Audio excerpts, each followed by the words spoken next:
तो वास्तव में इस जीव का साथ तो ईश्वर के साथ है, बाकी सब असत संग है, असत मान्यता है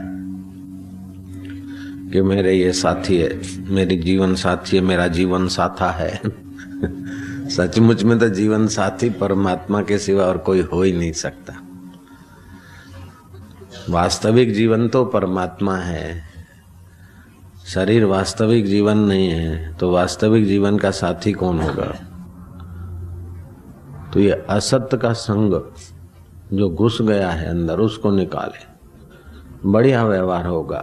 दिए की रोशनी में जो व्यवहार होता है धुंधला होता है और उसके बुझने के डर होते और बुझ ही जाता है, तेल न डालो तो। और तेल कब तक सींचते रहोगे? दिया बुझता रहता है, फिर जलता रहता है, बुझता रहता है, फिर जलता रहता है। ऐसे ही असत संग बनता रहता है, बिगड़ता रहता है, बनता रहता है, बिगड़ता रहता है। और सूरज की रोशनी होते ही दिए के प्रभाव सब उसी में तिरोधायित हो जाते। ऐसे ही आत्म सूर्य के प्रकाश में जियो तो जीवत्व के सारे प्रभाव उसमें तिरोधायित हो जाएंगे। ये सब बल्ब अभी जोर मार रहे, वाह रोशनी दे रहे, बेचारे दाता है, लेकिन धीरो बापड़िया 2 घंटे के बाद देखो तो इनका क्या हाल होता है। सूर्य की रोशनी आते ही देख लो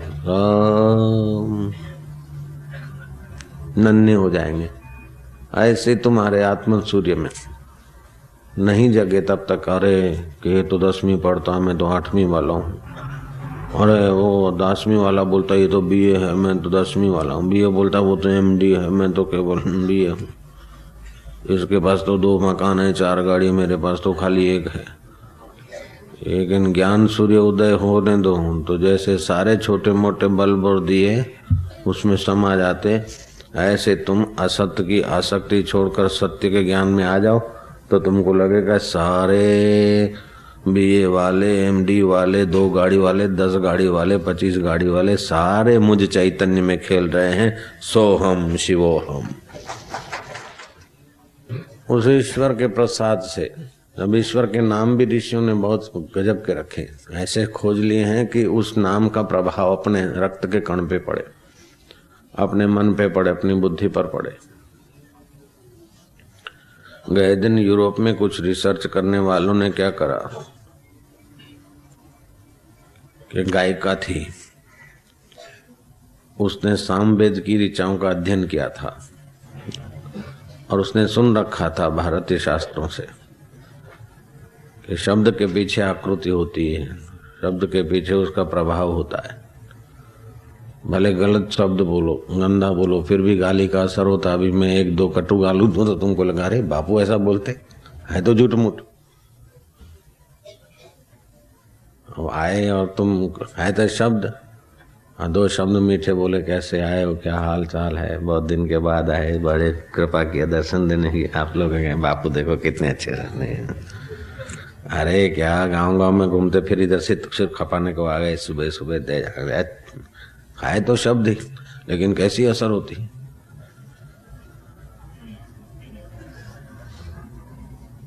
तो शब्द निकलते जहां है वहां चैतन्य, और शब्द सुनकर जहां उसके असर पड़ती वो चैतन्य, उस चैतन्य के स्पंदन के इसलिए उसकी असर हो जाती। तो है तो तरंग मिथ्या, पानी जो कहती हूँ, लेकिन जब तरंग होते तो पानी का सही नमूना दिखता ही नहीं। ऐसे ही चित्त तरंगित होता रहता है असत संग से, इसलिए आत्मा का सही स्वरूप दिखता नहीं, और आत्मा का सही स्वरूप दिखता नहीं इसलिए दुख मिटता नहीं, दुख मिटता नहीं, चिंता जाती नहीं, वासना मिटती नहीं।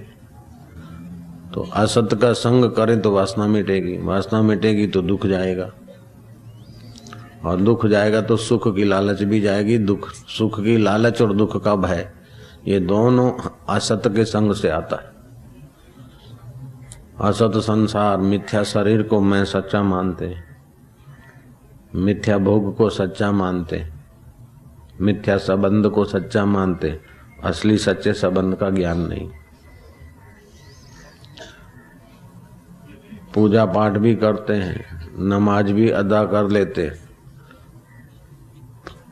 चर्चों में जाके प्रार्थना भी करते, मंदिरों में जाके पूजा भी करते, लेकिन असत्य के संग को त्यागने पर ध्यान हम लोग नहीं देते, इसलिए पूर्णता का अनुभव नहीं होता। असत्य के संग का, असत्य के प्रभाव का पोल खोल दे, ऐसा जब सत्संग मिलता है। असत्य के प्रभाव का पोल खोल दे, ऐसा जब हम दृढ़ता से लगते हैं,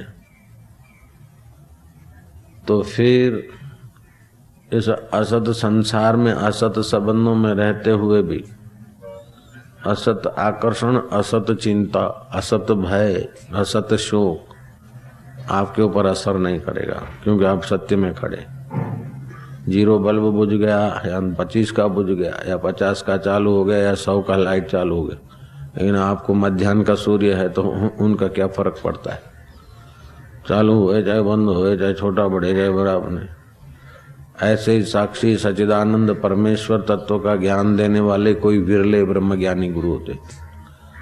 उनमें जब दृढ़ श्रद्धा होती है, और श्रद्धा के बिना तो मनुष्य पशु से भी बदतर है। खाना पीना आहार निद्रा भय मैथुन चतुर्भि एतत् पशु भी नराणाम। खाना पीना और शारीरिक संभोग करना, और मुसीबत आए तो डर जाना, प्रॉब्लम आए, ये तो पशु भी करता है। लेकिन मनुष्य में एक खतरा और भी ज्यादा है। पशु करता तो बेचारा निखालस करता है, खुले मैदान करता है, जो भी कुछ करता है, खाता पीता तो खा लिया, फिर संग्रह नहीं होता उससे। कर लिया तो कर लिया। लेकिन मनुष्य तो अच्छा करता है तो दुनिया भर को दिखाता है, और बुरा करता तो किसी को पता न चले। इतना पैसा है किसी को पता न चले, क्या है किसी को पता न चले। तो ये असत्य के ऊपर और असत्य वस्तुओं के लिए और अपने आत्मा को कमजोर करता जाता है।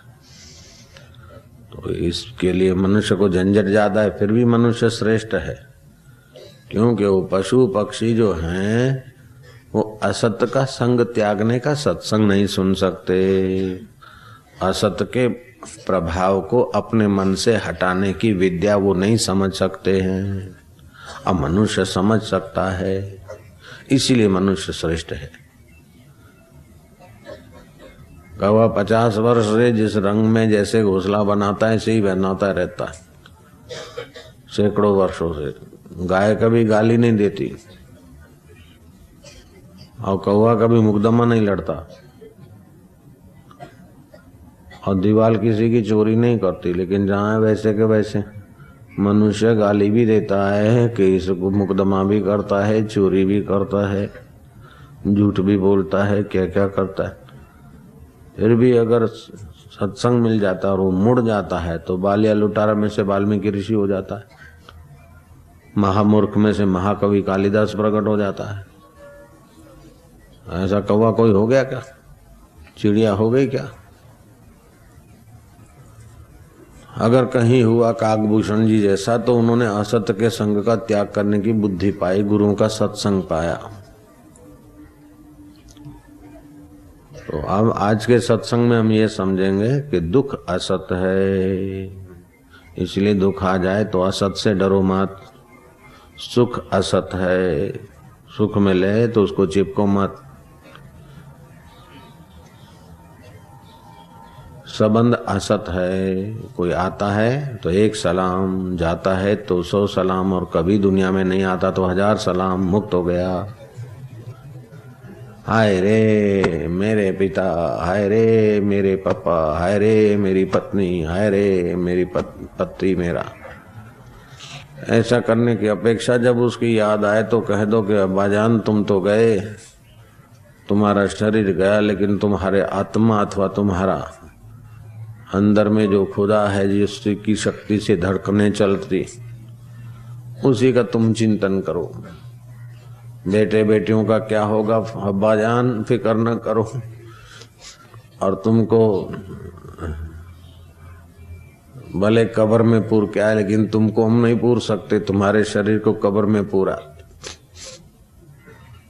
कितनी भी बढ़िया मुजाहिर बना लेंगे, अंदर तो सड़ी हुई हड्डियां, मांस और गंदगी होगी। लेकिन तुम्हारा रूह, तुम्हारा आत्मा अमर है। अपने परमात्मा को जानो, अपने चैतन्य का चिंतन करो। फिकर न कर्तव्यम अबाजान, कर्तव्यम जिक्रे खुदा।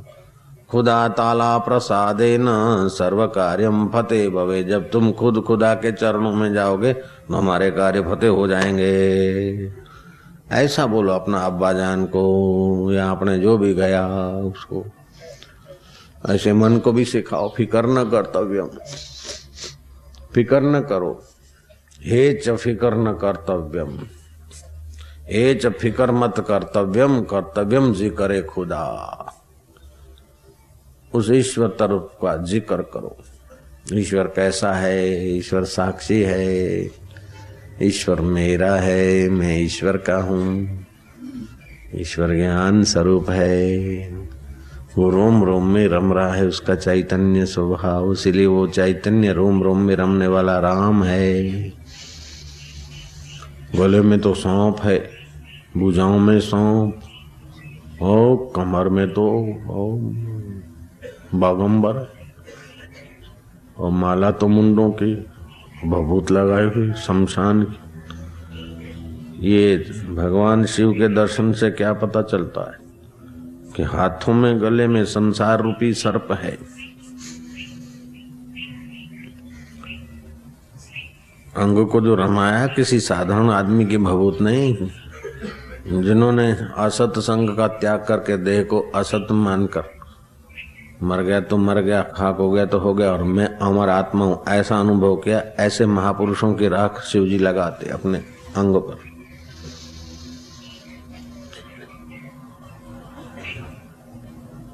और शिव बोलने मात्र से पार्वती ने कहा अपने पिता को कि तुम उनको नीचा दिखाने के लिए यज्ञ कर रहे हो, लेकिन तुम मूर्ख हो। जिस भगवान शिव का स्मरण करने मात्र से आदमी निष्पाप होता है, ऐसे शिव की महिमा तुम नहीं जानते। तुम व्यवहार में तो बड़े दक्ष हो, लोकपालों के भी अग्रणी हो, लेकिन परमार्थ में तुम मूर्ख हो।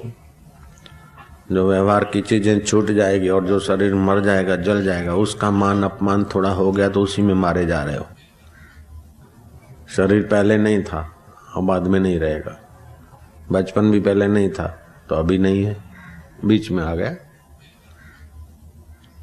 इस जन्म के पहले बचपन कहाँ था और अभी जब बचपन कहाँ है? अभी जवानी है, कुछ समय के बाद जवानी कहाँ है? बुढ़ापा है।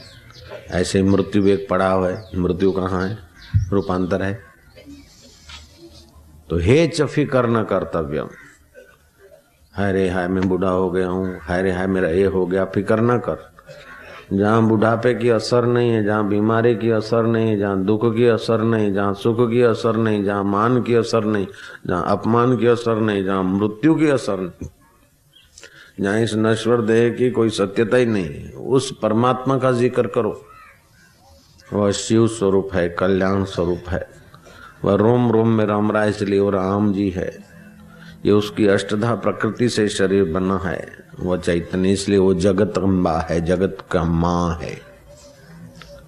भूमि रापो अनलो वायु खम मनो बुद्धि रेवच अहंकारी तेव मैं भिन्ना प्रकृति अष्टधा। श्री कृष्ण जानते हैं, इसलिए श्री कृष्ण आनंदित रहते हैं, निश्चिंत रहते हैं, निर्भीक रहते हैं, माधुर्यमय रहते हैं। विकारी वातावरण में रहते हुए भी निर्विकार रहते श्री कृष्ण। उद्वेग के विचारों में रहते हुए भी श्री कृष्ण सदा बंसी बजाते रहते, माधुर्य छिटकते रहते। अशांत आदमी क्या देगा? अशांति देगा। बेईमान आदमी क्या देगा? बेईमानी देगा। चिंतित आदमी से बात करो तो वही कचरा देगा। कृष्ण को देखो, सोचो, सुनो या उनको पढ़ो तो वही देगा ज्ञान स्वरूप। ममैवांशो जीवलोके जीवभूत सनातन। ये जीव लोगों में मैं सब में व्याप रहा हूँ, ये सनातन अंश है। किसी ने बोल दिया तेरा नाम प्रेम जी है, तेरा नाम फिरोज है, तेरा नाम मोहन है, तेरा नाम प्रेम वो है, तेरा नाम कौशिक है, बक्स पक्का कर दिया। लेकिन ये तो शरीरों के नाम है। कमला, शांता, मंगला, जंगला, जो भी नाम रखते, आजकल तो कैसे नाम रखते, टिन्नू, विक्की, मिन्नू, बबलू, नाम रखो भगवत याद आए। उड़ने वाले प्राणियों का नाम पक्षी रख दिया, देखो भगवान की याद आए। चार पैर वाले प्राणियों का नाम पशु रख दिया ताकि भगवान की याद आए, तो उसी का जिक्र हो, उसी का चिंतन हो, तो आदमी चिंताओं से मुक्त हो जाएगा, भय से मुक्त हो जाएगा, आकर्षण से मुक्त हो जाएगा, बेईमानी से मुक्त हो जाएगा, शोषण करने से मुक्त हो जाएगा और शोषित होने से मुक्त हो जाएगा। बुद्धि खुलेगी। अभी तो जरा जरा बुद्धि है, टिमटिमाते दिए जैसी, लेकिन मध्याह्न का सूर्य तो सबको एक जैसा मिलता है। ऐसे जो ज्ञानी हो जाते हैं उनकी बुद्धि तो बड़ी विलक्षण होती है। सूर्य को उदय करना है कि अब टिमटिमाते दिए में झोंके खाने, मर्जी तुम्हारी। बोले महाराज हमारी मर्जी है ज्ञान का सूर्योदय करने का। तो महाराज देखो सूर्योदय भी नहीं हुआ, वहाँ तो इस समय तो बेटी होती है, यहाँ तो महाराज ठुठुर रहे। अब बेटी मिथ्या है, ठुठरना भी मिथ्या है, लेकिन सत्य रूपी सूर्य के लिए जो कुछ करते हो वो कम है और जो कुछ करते हो वो पूरा ज्यादा है, क्योंकि भगवान के लिए कर रहे। जो कुछ करते हो कम है और जो कुछ करते हो ज्यादा है। हाँ, उस ईश्वर के लिए जो भी कुछ करते हो कम है, क्योंकि कहाँ तो जगत नियता, कहाँ सूर्य और कहाँ तुम्हारे दिए, कहाँ वो ब्रह्मा विष्णु महेश का आधार। उसके लिए तुमने जरा जल्दी नहा लिया, जरा जल्दी आ गए, या 4 दिन की शिविर भर ली। करोड़ों करोड़ जन्म ऐसे ही बर्बाद हुए, तो इस जन्म में कई दिन बर्बाद हो गए, कई रातियां बर्बाद हो गई, कई सप्ताह और कई महीने, कई वर्ष बर्बाद हो गए।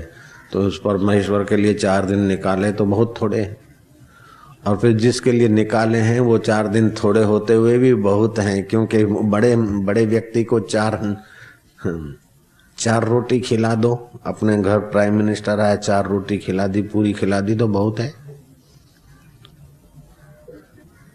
कि नहीं? अरे खाली पानी भी पी लिया उसने, प्राइम मिनिस्टर ने आकर, राष्ट्रपति ने आकर तुम्हारे घर पे पानी भी पी लिया अथवा 4 मिनट बैठ भी गया, तो तुम्हारी इमेज बन जाती है। ऐसे ही उस पर ब्रह्म परमात्मा में तुम आए, थोड़ा समय दिया तो बहुत कम दिया, फिर भी जिसके लिए दिया तो बहुत हो गया। संसार नजर से देखे तो ये बहुत हो गया। और मरते समय भी ये संस्कार याद आए तो हजारों जन्मों की मजूरी मिट जाएगी। ऐसा ये परमात्मा तत्व का ज्ञान है। शास्त्र में तो यहाँ तक लिखा कि घड़ी भर उस आत्मज्ञान का श्रवण करे और 17 निमेष उसमें विश्रांति पाए तो वाजपेयी यज्ञ करने का फल होता है। एक घड़ी इस आत्मज्ञान का श्रवण करके उसमें विश्रांति पाए तो राजसूय यज्ञ करने का फल होता है। तो बहुत हो गया ना। राजसूय यज्ञ करने में तो लाखों करोड़ों रुपया खर्च करो और फिर घोड़ा छोड़ो, उस घोड़े को कोई नहीं रोके, आजाद शत्रु हैं आप, हो गया यज्ञ पूरा। राम जी के घोड़े को लव कुश ने रोक लिया और युधिष्ठिर के घोड़े को भी रोक लिया, ताकि इस बहाने अर्जुन के दर्शन होंगे और अर्जुन को छुड़ाने के लिए प्यारा परमात्मा आ जाएगा कृष्ण।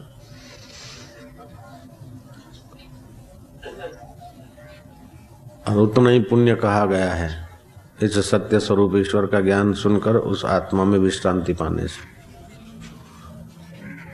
ये बहुत हितकारी है। जैसे दुकानदार है ना, दिन भर में 500 का धंधा करता है, उसकी एवरेज है 500, 600, 400, 500, 600 में घूमता है। और एक दिन सुबह सुबह उसको कोई आ गया, शादी का सामान ले गया, 1200 का धंधा हो गया, तो क्या दुकान बंद करके घर थोड़े जाएगा, और भी करेगा। ऐसे ही तुम्हारी 12 महीने के पाप ताप मिटा ऐसी बूढ़ी होगी तो क्या साधन भजन बंद कर दोगे क्या? ये तो बूढ़ी हुई है, अभी तो गिराकी और भी करना है। हनुमान प्रसाद पोद्दार के यहाँ बहुत लोग सेवा करते थे, काम करते थे, नौकरी धंधा जो भी करते थे, तो कोई चोरी भी करता था, या कोई काम चोरी करता है, कोई कुछ भी करता। जब वो फरियादी को पकड़ा जाता था, उसको बुलाते थे, भाई देखो तुम चोर तो नहीं हो वास्तव में, क्योंकि सब आत्मा तो सदा साहूकार है। आत्मा का तो कितना भी कोई आदमी चोरी करता है उसको बोलो तू चोर है, तू ऐसा है, तो उसको पसंद नहीं पड़ेगा। लेकिन तू तो सज्जन है, तू चैतन्य है भाई, तेरे में गुण है तो अच्छा लगेगा, और उसको अपना बना के वो सुधारते थे। बोले देखो आप वैसे तो चोर नहीं, लेकिन आपको थोड़ी जरूरत पड़ी होगी, इसीलिए जरा थोड़ा गलती हो गया, ये लो 500 रुपये। वो बोलते 40 रुपये चुराए, लेकिन तुमने चुराए नहीं, तुमको बहुत जरूरत थी इसलिए जरा युक्ति से ले लिए।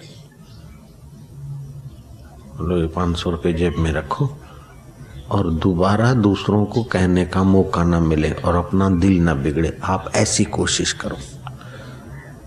उस आदमी को ईश्वर का जिक्र परमात्मा के भाव से, परमात्मा है उसमें, इस भाव से उस आदमी को प्रेम से जब समझाते तो आदमी फुट फुट के रोता और उसकी गलती निकल जाती। या दूसरा कोई गलती करता कि भाई देखो ये लोग बोलते हैं कि तुमने प्रेस में छाप काम में ये गलती किया, ये गलती क्या है, अब ये गलती अपने को अच्छा तो नहीं लगता। बोले नहीं, तो फिर ध्यान देना चाहिए, अपनी गलती हो गई है तो दूसरों को आपकी गलती कभी दिखे नहीं, ऐसे आप सतर्कता से काम करो, ऐसा आप काम करो कि लगे कि फलाने आदमी ने काम किया, ऐसा ऐसा करके उसको समझाते। पवित्र दिल होते तो जल्दी मान जाते, नहीं तो मूर्ख तो ताड़न के अधिकारी होते। तो अपने जीवन में असत्य के संग का आकर्षण छोड़ते जाए। असत्य के संग का आकर्षण छूटते ही सत्य के सुख का रस आने लगेगा, सत्य का ज्ञान विकसित होने लगेगा। ज्यों ज्यों रात मिटती है त्यों त्यों सुबह आने लगती, ज्यों ज्यों रात्रि क्षीण होती जाती है त्यों त्यों प्रकाश बढ़ता जाता है। रात्रि क्षीण हुई पूरी तो प्रकाश पूरा। तो असत्य की आसक्ति बढ़ाने वाला जो संग है उसको दिन में कई बार आपको झाड़ना पड़ेगा, धोना पड़ेगा। बहुमति क्या है कि असत्य के संग की बहुमति है। देखो मेरे को ये मिल गया, फलाना ने ये कमाया, मेरा भाई भी बेचारा दिन भर उसी में था और आके मेरे को कहता कि तुम क्या आंखें मूंद के बैठे, फलाने लोगों ने इतना कमा लिया, तुम मेरे को छोड़ दिया, इधर आंखें बंद करके बैठे, वो देखो इतने हो गए, अपन देखो यहीं के यहीं, तू बड़ा भगत, कर कसर से जियो, भाव ज्यादा ना लो, धंधा बढ़ाओ नहीं, ये नहीं करो वो नहीं करो। ये सब तेरी सीख सीख से अपन तो वहीं के वहीं रह गए, और वो लोग कितना ऊपर चढ़ गए, और जो ऊपर चढ़े वो उनका तो देवाला भी निकला, और ये बेचारा रिदम से चलता था तो अभी तक चलता ही रहा। मैंने तो सुना है कि वे लोग जो बोलते हमने बहुत कमाया, बहुत पा लिया, वे लोग बेचारे असत्य वस्तु को इतना महत्व देते कि सत्य का तो दब गया सुख शांति। जो पहले नहीं था बाद में नहीं रहेगा, उस धन को पाकर वो अपने को बड़ा मानते। जो पहले नहीं था बाद में नहीं रहेगा, उस पद को पाकर अपने को बड़ा मानते। जो पहले नहीं था बाद में नहीं रहेगा, उस डिग्रियों को पाकर अपने को बड़ा मानते हैं। तो शास्त्रकार तो कहते हैं कि उन्होंने असली बड़प्पन अपना दबा दिया, असली बड़प्पन खो दिया, इसलिए इन असत बड़प्पन को अपने ऊपर थोप रहे। तो जो थोप रहे उन पे तो दया आती है, लेकिन जिन पर नकली असत ज्यादा थोपा है और उनको जो बड़ा मानते उन पर तो ज्यादा दया आती। जो असत वस्तुओं को अपने पर थोप कर अपने आप को खो बैठे उन पर तो दया आती है, लेकिन अपने आत्म सुख को खोए हुए को बड़ा मानकर जो लोग उनसे प्रभावित और आकर्षित रहते हैं उन पर तो ज्यादा दया आती है। अगर उनको हम बेवकूफ नहीं कहें तो हम खुद ही बेवकूफ हो जाते। उनकी बेवकूफी को हम बेवकूफी नहीं मानते तो हम खुद ही बेवकूफ हो जाते। भाई सुधर जा सुधर जा, देख कितना अच्छा है, सब जानता है सब समझता है, खाली इधर अपने को भी थोड़ा पैसा वैसा कमाए, अपने को 2 3 4 5 दुकान कर सकता है, तेरी अकल इतनी है, खाली तू मेरे को साथ दे।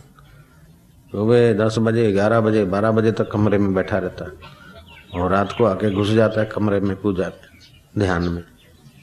ऐसा क्यों करता है भाई, सुधर जा।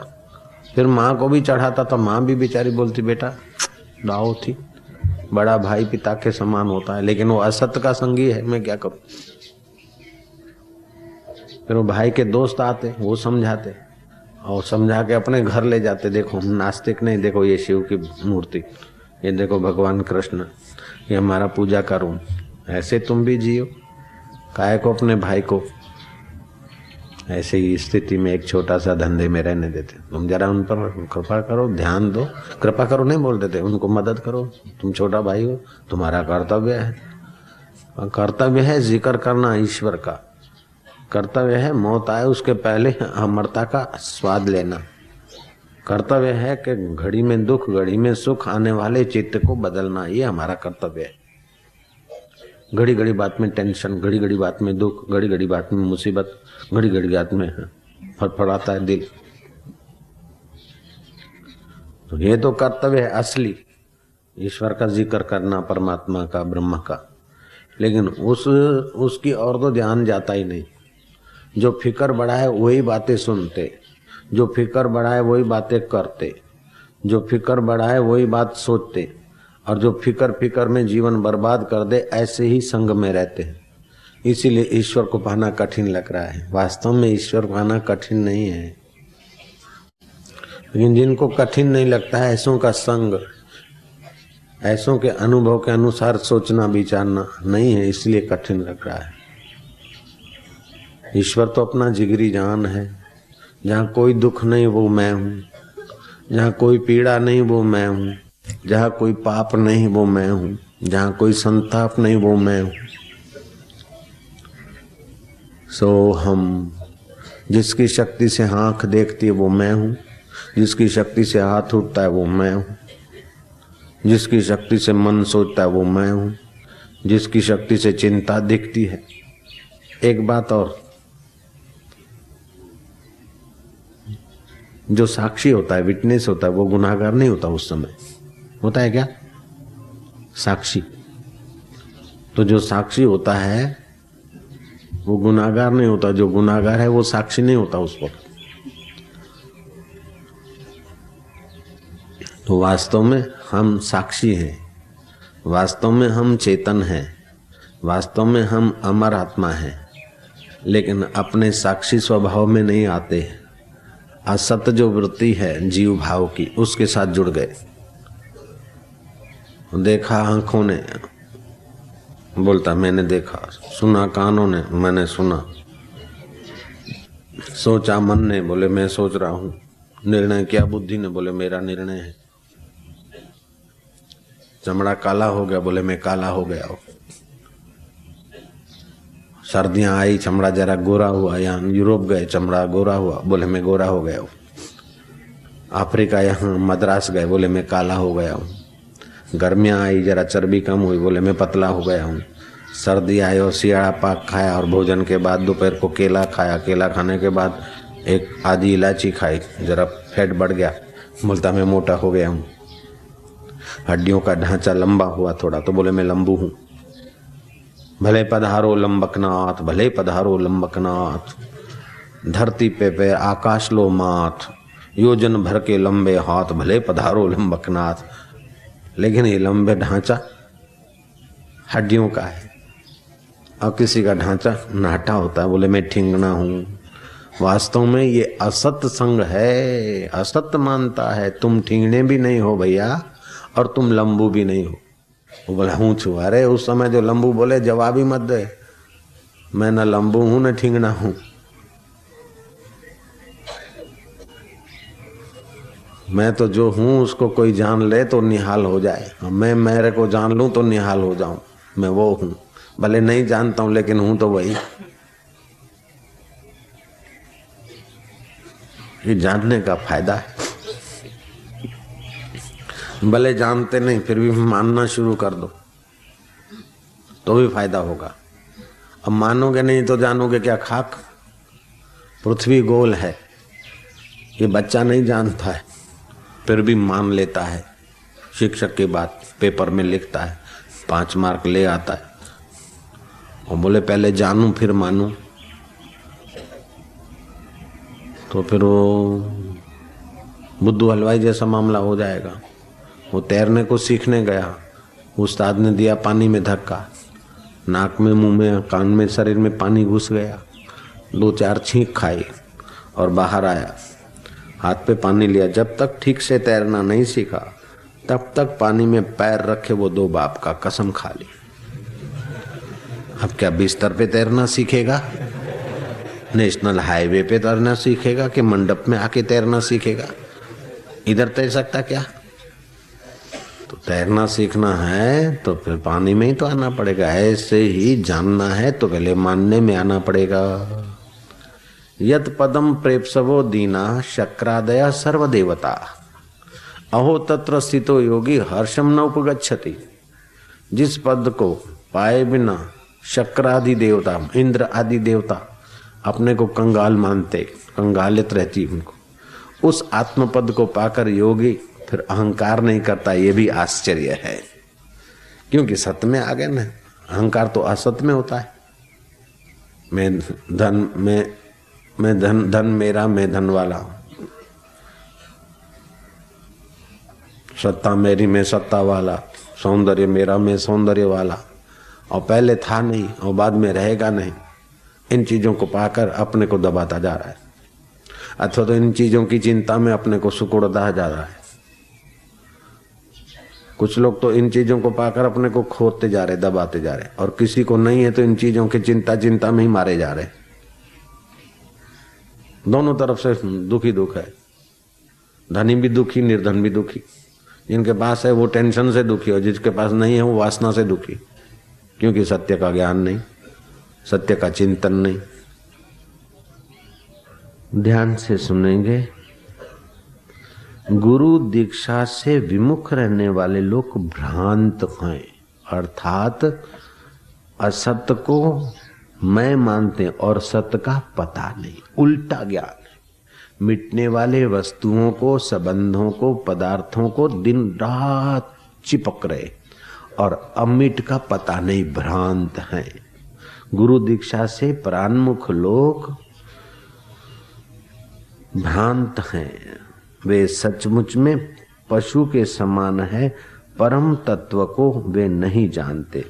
जैसे किसी राजा ने घोषणा कर दी कि मेरे बकरे को जो तृप्त कर देगा, खिलाकर भरपेट खिला देगा, उसको मैं इनाम दूंगा, और 100 अशर्फियां। ओहो, 100 अशर्फी मतलब क्या? आज तो कितना हो गया?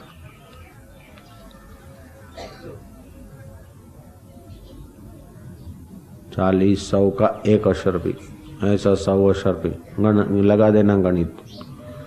100 तोला सोना, हो सब रोज एक बंदा तैयार हो, मैं चरा के आता हूं, मैं तो लाइन लगी। वो दिन भर उसको खिला पिला के आए, शाम को राजा के पास आ जाए, राजा हरा हरा घास उसको दिखाए तो बकरा लपका दे। राजा बोले कहाँ खिला के आया पूरा? ऐसा धरपत कराओ कि उसको खाने की जगह ना हो, इच्छा ना हो। सबने अपनी तकदीर आजमाई, बकरा तो है भैंसा जैसा बना दिया, पट्ठा खूब खिलाए, खूब खिलाए, खूब खिलाए। फिर आए वही पुराना आदत, रज का हरा हरा घास देखा, बकरे ने फिर मुंह किया। एक गुरु का चेला ने कहा, गुरुजी वो बकरा धरपत नहीं होता है। बोले धरपत होने का, उसको संयम का पाठ सीखना पड़ेगा तभी धरपत होगा। ब्रेक लगाने की कला आएगी तभी उसकी ड्राइविंग ठीक होगी गाड़ी की। वो इसको चलाना नहीं जानते, बकरे को कोई भी तृप्त करना नहीं जानता। वो ड्राइवर मूर्ख है कि सतत एक्सीलेटर देता है। जिसके रास्ते में कहीं ब्रेक की व्यवस्था नहीं, वो ड्राइवर कैसे पहुंचेगा? जब भी तुम ड्राइव करते हो तो ब्रेक का उपयोग करना ही पड़ता है। 2-5 किलोमीटर की आप ड्राइव करो तो ब्रेक का उपयोग करना ही पड़ता है, एक्सीलेटर को कम ज्यादा करना ही पड़ता है इंडिया में। जयराम जी की। तो उसको ब्रेक लगाना सिखाओ। गुरुजी ने बता दिया ब्रेक कैसी लगती है। बकरे को ले गया, सूखा सूखा घास खिलाया, चना पना खिलाया, वो खिलाया। फिर हरा घास देखा, हरा घास के लिए लपका, धड़ाक से तमाचा। फिर दूसरा खिलाया, फिर हरा देखा, हरा के लिए धड़ाक से ठा। फिर एक आधा घंटा गया, फिर हरा घास दिखाया, फिर लपका, धड़ाक। बकरा समझ गया कि हरा घास में धड़ाक है।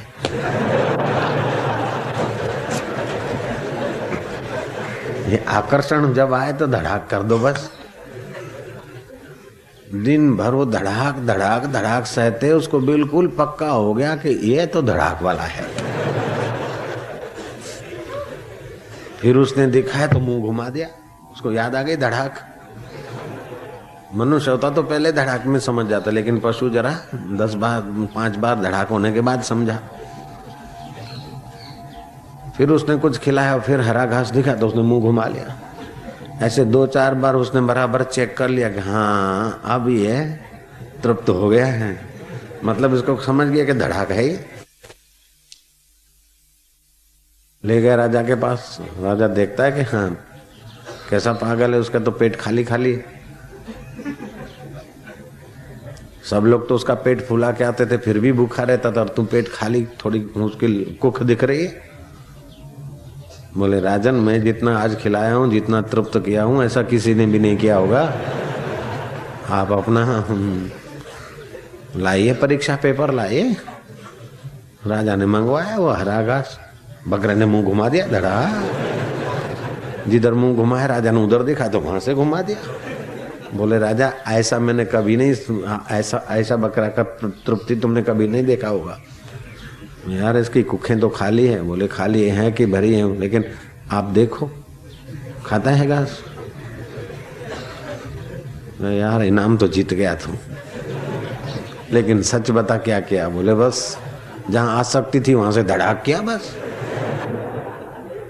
ऐसे ही दुनियादार भी जहां जहां मन की आसक्ति हो वहां धड़ाक कर दे, वो भी महान बन जाएंगे, वे भी तृप्त हो जाएंगे।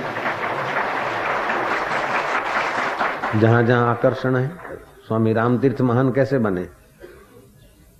कॉलेज से जा रहे थे अपने निवास स्थान पे, रास्ते पे नींबू देखे, और नींबू का नाम सुनते ही मुंह में पानी आता है। सेके हुए नींबू, उसमें काला मिर्च, मन में आया कि खाना चाहिए। बोले ओहो ये आकर्षण। लिए नींबू 2, बराबर 2 नींबू के 4 पीस हुए, नमक मिर्च मसाला, गरम नींबू। ले खा खा खा, धड़ाक, ले खा खा, धड़ाक। रखा रहा आधा घंटा तक, मन को नहीं खाने दिया। फिर संतुष्ट हुआ मन और शांत हो गया, उसका चिंतन नहीं, उसको देख के पानी नहीं आता। बोले विजय हो गया, फेंक दिया उसको। ऐसे जो चीज ज्यादा संसार की आकर्षण देती है, तो बोले जरा खा लें तो जरा आकर्षण पूरा हो जाए। बीड़ी की इच्छा हुई, जरा पी ले, इच्छा पूरी हो जाए, दिल पूरी हो जाए। दिल पूरी नहीं होती है, दिल बर्बाद हो जाती है उसमें। बीड़ी पीना है, ले ले, लकड़ी का डूचा डाल मुंह में, ले पी पी, धड़ाक। क्या करें, उसकी याद आती, उधर आकर्षण होता है, आकर्षण होता है। ऐसा करके अपने को योग्य बनाना पड़ता है। उसका मतलब ये नहीं कि आप अपने को तमाचा मारो। हमने तो भाई मारे थे। हमारे मन में जब इधर उछल कूद हुई साधना की दुनिया में, तो हमने तो 2-3 दिन तो खाना पीना बंद करके थोड़े चने फाँकते थे, और फिर भी थोड़ा बहुत इधर होता तो धड़ाक करते थे। गुरुजी को चिट्ठी लिखते, ऐसा होता। गुरुजी ने कहा भगवान दया करेगा, चिंता न करो। तो फिर गुरुजी आए और जरा सत्संग सुनाया आत्मचिंतन का। फिर चिंतन बदल दो, तभी भी धड़ाक करने की जरूरत नहीं होती। या तो धड़ाक करके सुधारो, या तो चिंतन बदल दो कि इससे क्या मिलेगा, क्या है।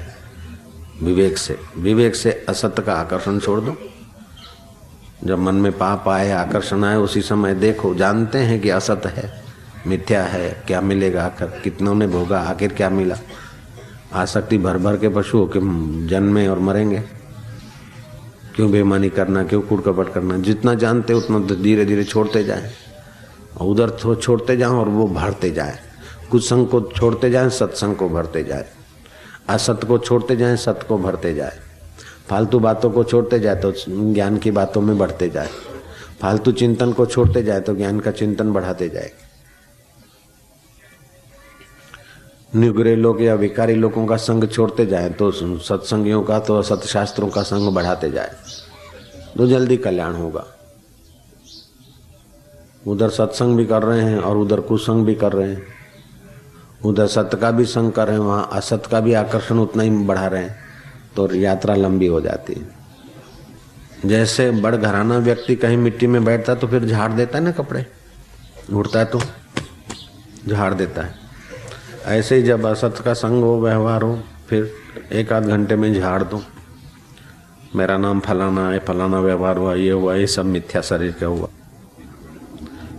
सत्य स्वरूप आत्मा की शक्ति में, आत्मा की साक्षीपने में हुआ। व्यवहार सब सपने की नहीं बदल गया, लेकिन उसको देखने वाला मेरा प्रभु तो वही अबदल है। प्रभु तू मेरा, मैं तेरा। हरि ओम तत्सत। जय हो आनंद स्वरूप गुरुदेव, तुम्हारी जय हो। प्रभु तुम्हारी जय हो। ये ज्ञानदाता तुम्हारी जय हो। मन ही मन गुरु के साथ संबंध जोड़ लो और मन ही मन उस सत्य का संग कर लो। असत्य के ऊपर ट्रैक्टर घूम जाएगा, लेकिन ये तत्परता चाहिए। लोग बोलते हैं उन्नति का युग है, लेकिन इससे ज्यादा खराब युग कभी कहीं नहीं आया। शास्त्रों में वर्णन है कि पद पद पे झूठ, कपट, बेईमानी और असत्य के आकर्षण के लिए आदमी न जाने क्या क्या करते हैं, और दुख भी उतना ही बढ़ गया जितना इस युग में दुख है। ऐसा कभी युग दुख नहीं आया सामाजिक ढंग से। भले दैत्य दानों के युद्ध में भले दुख बढ़ गया हो, ऋषि मुनियों के आगे भले थोड़ा दुख का वातावरण बन गया हो किसी क्रूर युग में, लेकिन आम लोग, छोटे से छोटा आदमी भी पीड़ित है, चिंतित है, बड़े से बड़ा आदमी भी पीड़ित है, चिंतित है, व्यथित है। मध्यम क्लास का तो बेचारे का कचुम्बर ही हो रहा है। शोषण से अगर बचाने की कोई दवा है अथवा शोषण से कोई बचाने वाले हैं, तो एक तो होते हैं सज्जन और दूसरे होते हैं संत। सज्जन ऐहिक शोषण से बचा सकता है थोड़ा बहुत, और संत तो ऐहिक और परमार्थिक दोनों शोषणों से बचा सकते हैं।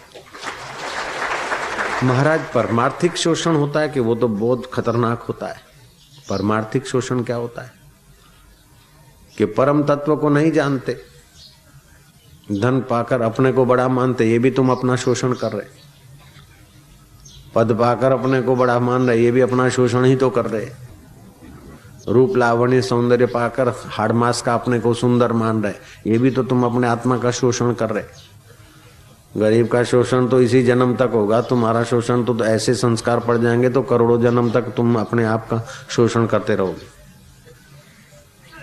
ये बड़े में बड़ा शोषण कर रहे हैं हम अपने को, उल्टे विचार भर रहे, अंधकार बढ़ा रहे हैं, आसक्ति बढ़ा रहे हैं, वासना बढ़ा रहे हैं, टेंशन का सामान बढ़ा रहे हैं, टेंशन का संस्कार बढ़ा रहे हैं। इससे ज्यादा शोषण क्या होगा। निर्धन तो मजे की नींद लेता है, लेकिन धनवान को तो नींद भी नसीब नहीं होती ठीक से। निर्धन तो पेट भर खाता और पचा लेता है, धनवान बेचारा पचा भी नहीं सकता चिंता के कारण। निर्धन तो टाइम सर खा भी लेता है, रूखा सूखा पचा भी लेता है, लेकिन वो जो कहलाने वाले बड़े हैं उन बेचारों को टाइम से खाना भी नहीं मिलता, इतना अपने आप का शोषण कर लेते हैं।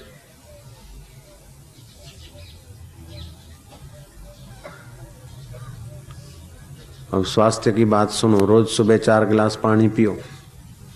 सपन दोष की बीमारी, पानी पड़ने की बीमारी, कब्जियत की बीमारी, अजीर्ण की बीमारी, अनिद्रा की बीमारी, डायबिटीज की बीमारी 1 महीने में मिटती है। अजीर्ण की बीमारी 10 दिन में मिटती है। सपन दोष की बीमारी 8 दिन में मिटती है। पानी पड़ने की बीमारी 8 दिन, 10 दिन, 15 दिन, जैसा आदमी, जैसा उसका शरीर का बीमारी का प्रभाव।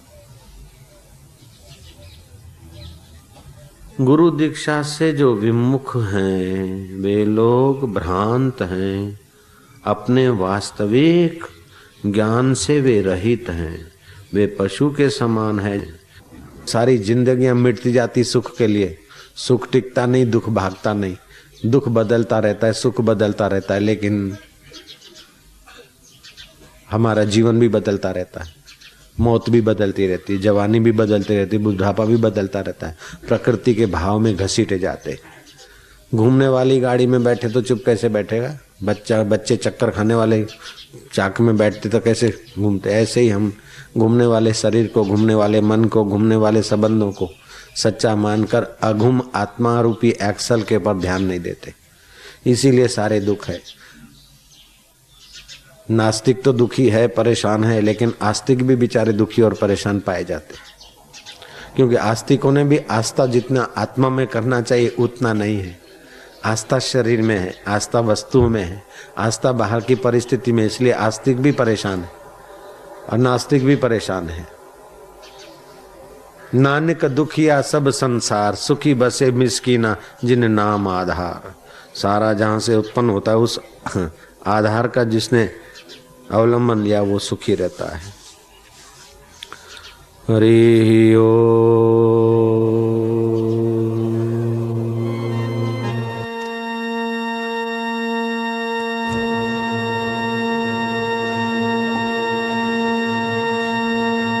नहीं देह नहीं इंद्रियां, नहीं देह नहीं इंद्रिया, नहीं देह नहीं इंद्रियां, नहीं देह नहीं इंद्रिया, न मन बुद्धि स्वच्छंद है, न मन बुद्धि स्वच्छंद है, न मन बुद्धि स्वच्छंद है, न मन बुद्धि स्वच्छंद है। नहीं जीव मैं आत्मा, नहीं जीव मैं आत्मा, नहीं जीव मैं आत्मा, नहीं जीव मैं आत्मा, शुद्ध सच्चिदानंद हूँ। सच्चिदानंद हूँ। नहीं जीव मैं आत्मा शुद्ध सच्चिदानंद हूँ। ऐसा चिंतन करे और व्यवहार पवित्र करे, तुच्छ आकर्षण से बचे, तो सब दुख सदा के लिए मिट जाएंगे। जन्म जरा व्याधि मौत सारे दुख, चिंता फिकर सारे होलसेल में दुख मिट जाएंगे। कभी कभार शरीर होते हुए आएंगे तो ऐसा आएंगे जैसे पानी में लकीर, जरा आया थोड़ा विक्षेप, तुरंत ज्ञान का चिंतन किया, चला जाएगा। उसका मतलब नहीं कि ज्ञान पालोगे तो उगरानी कोई नहीं करेगा, अथवा ज्ञान पाओगे तो खांसी नहीं आएगी, ज्ञान पालोगे तो भूख नहीं लगेगी, अथवा ज्ञान पालोगे तो बुढ़ापा नहीं आएगा। नहीं, उसकी असर, उसका दुख नहीं चौटेगा। आया है तो आया बुढ़ापा, इसको खांसी आती तो गले को आती, मेरे को क्या, उसका इलाज करो। काली मुंह धर दिया मुंह में, काली मिर्च, लेकिन वो हाय रे मेरे को खांसी, ये बेवकूफ़ी नहीं रहेगी। गले को खांसी, एक गला के हजारों गला खांसते हैं और हजारों गला ठीक है, उन सब के अंदर जो है वही मैं हूँ। हरि ओम तत्सत। नहीं देह नहीं इंद्रिया, नहीं न मन बुद्धि स्वच्छंद है, मन बुद्धि स्वच्छंद है। नहीं जीव मैं आत्मा, नहीं जीव मैं आत्मा, शुद्ध सच्चिदानंद है। खुद सच्चिदानंद है। अपराधी कभी साक्षी नहीं होता और साक्षी कभी अपराधी नहीं होता है। वासना वाला मन अपराधी होता है, लेकिन उसको देखने वाला चैतन्य साक्षी होता है। वही साक्षी चैतन्य मैं हूँ, ऐसा चिंतन करना तो मन के अपराध धीरे धीरे कम होते जाएंगे। जैसे बकरे का अपराध लपक पड़ता था हरे घास में, ऐसे हमारा मन लपक पड़ता है संसार की तुच्छ चीज़ों में। संयम से उसको मोड़ना चाहिए, समझा के मोड़ना चाहिए और आत्मा के सुख में प्रवेश माना चाहिए। चलो गोता मारेंगे, अंदर जाएंगे घड़ी भर। हरि ओम।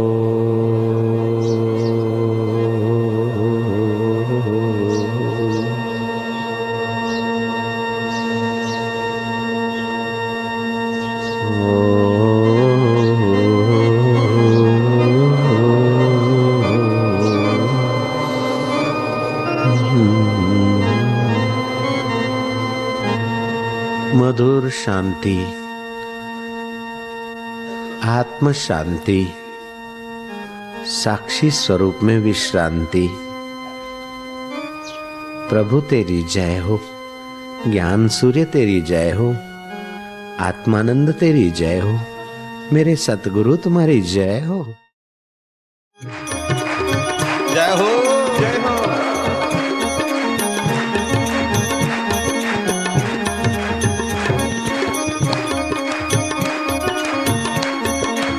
आनंद हो।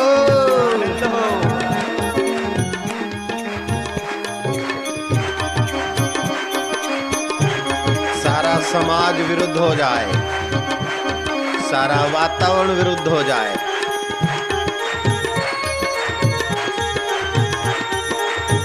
मेरे सिर पर आकाश टूट पड़े और सारा विश्व के लोग मेरे ऊपर टूट पड़े, फिर भी मेरे वास्तविक स्वरूप का कुछ नहीं बिगड़ता।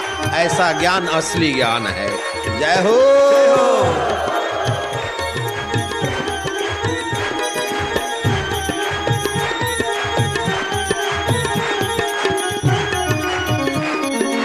मुझे फिकर कभी नहीं होती थी, अब मुझे पता चला फिकर मन में होती थी, फिकर फेंक कुएं में।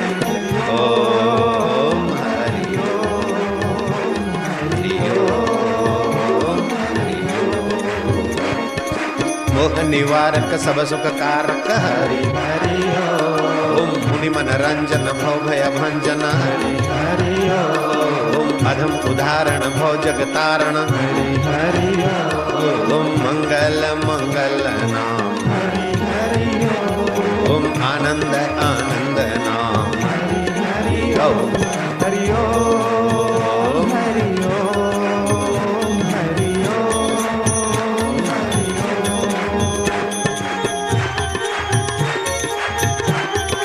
जय हो। आनंद है, माधुर्य है, निश्चिंतता है। फिकर फेंक कुएं में, जो होगा देखा जाएगा। दिल लगा दे दिल भर से, बेड़ा पार हो जाएगा। हरि बोल।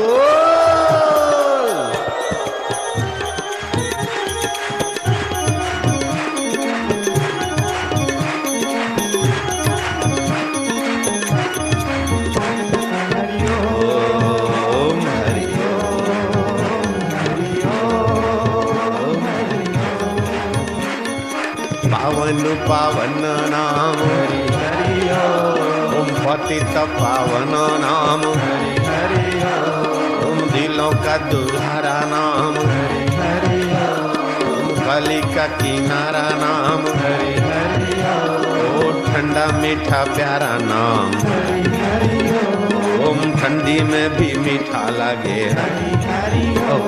हरि ओम।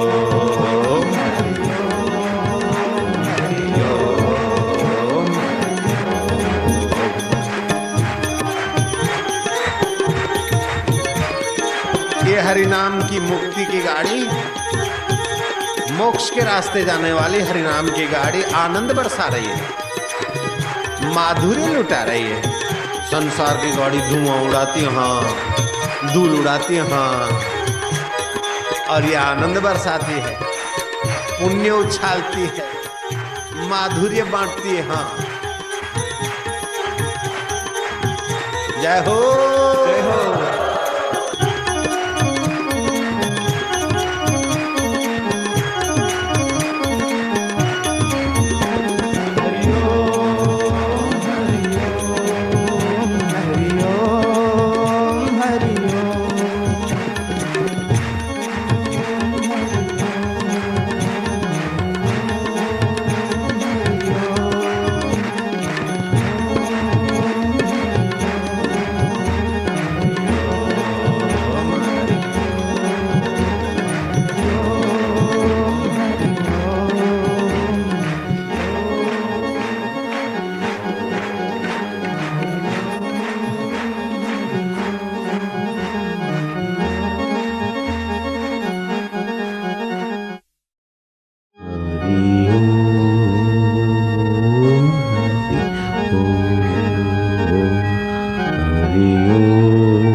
मंत्र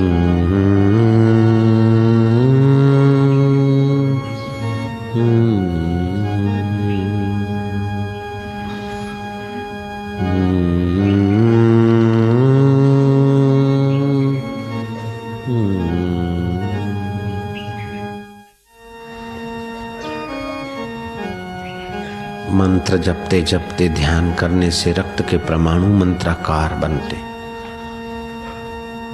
चिंता फिकर को क्षीण करने वाला प्रभाव चित्त में आता है। रजोतमो गुण क्षीण होने लगता है। सात्विकता का सत्व प्रसाद बुद्धि में बढ़ता है। भगवान मीठे लगने लगे तो समझो कि भगवान तुम्हारी पूजा सेवा से ध्यान से संतुष्ट हो रहे हैं।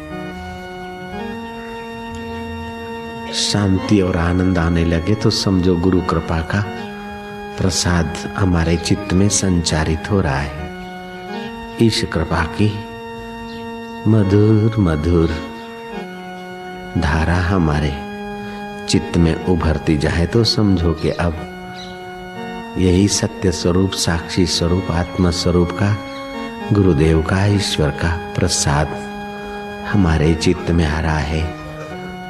हम चैतन्य स्वरूप में तल्लीन होते जाएंगे। फिकर फेंक कुएं में,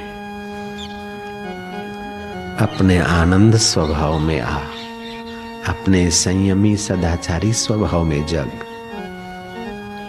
सो हम में जग, साक्षी स्वरूप में जग। मधुर शांति, आत्मिक शांति, परमेश्वरीय शांति। मधुरम मधुरेभ्योऽपि मंगलेभ्योऽपि मंगलम। सुबह हुई है, पक्षियों की किलहोल, ये भी प्राकृतिक साउंड संगीत। जिस चैतन्य की सत्ता से बुलबुल बोलती है, उसी चैतन्य की सत्ता से मनुष्य भी बोलता है। मधुर शांति, आनंद।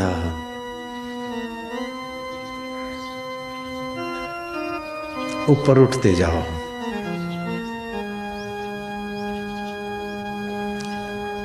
नाभि से लेकर हृदय कमल तक पहुंचो। हृदय कमल पे अपना हाथ लगाकर अथवा मन ही मन दिल में दिलबर को दुल्हार करते हुए हृदय कमल को खिल जाने दो। ए मेरे दिलबर, तू मेरे दिल पर हाथ रखना, कहीं तेरे प्रकट होने से मेरा दिल न निकल जाए। मारा वालुड़ा, हे सच्चिदानंद स्वरूप, तेरी भक्ति का दान दे देना। संतों का संग मिलता रहे, भक्ति का रंग चढ़ता रहे।